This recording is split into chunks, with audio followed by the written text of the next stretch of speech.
نحمده ونصلي على رسوله الكريم اما بعد فاعوذ بالله من الشيطان الرجيم بسم الله الرحمن الرحيم جزا اللہ عنا محمد صلی اللہ علیہ وسلم ما هو اہلہ۔ امید کرتا ہوں کہ سب دوست ٹھیک ہوں گے۔ معزز دوستو، بھائیوں اور بہنوں، بہت بہترین ٹاپک ہے جنات کی نسل۔ جس طرح انسانوں کی شادیاں ہوتی ہیں اسی طرح جنات بھی شادیاں کرتے ہیں، ان میں بھی مرد اور عورت ہوتے ہیں۔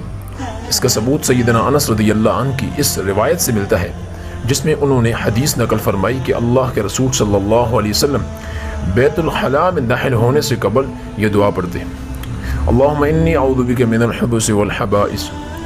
اے اللہ، میں شیطان مردوں اور شیطان عورتوں سے تیری پناہ میں آتا ہوں۔ ابن کثیر نے روایت کیا ہے کہ جنات داخل جنت بھی کیے جائیں گے اور ان کے وہاں جنیوں کے ساتھ نکاح بھی کیے جائیں گے۔ جنات کی شرح پیدائش انسانوں کی نسبت بہت زیادہ ہے۔ انسان ایک پیدا ہو تو جنات کے ہاں 9 بچے پیدا ہوتے ہیں۔ اور دوستو، اسی طرح جنات و شیاطین کے حملے کے کیا اسباب ہیں؟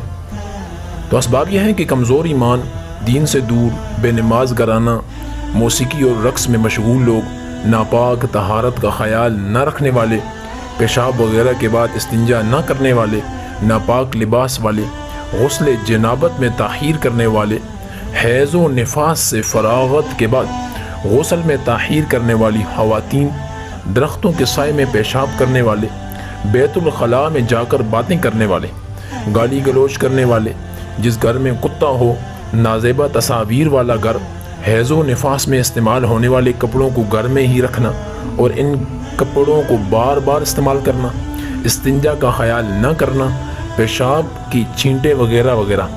تو ایسی وجوہات و اسباب ہیں جو شیطان اور کافر جنات کا حملہ آسان کر دیتی ہیں۔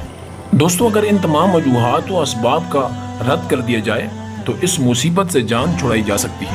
اللہ تعالیٰ عمل کی توفیق عطا فرمائے۔ وآخر دعوانا الحمدللہ رب العالمین، آمین۔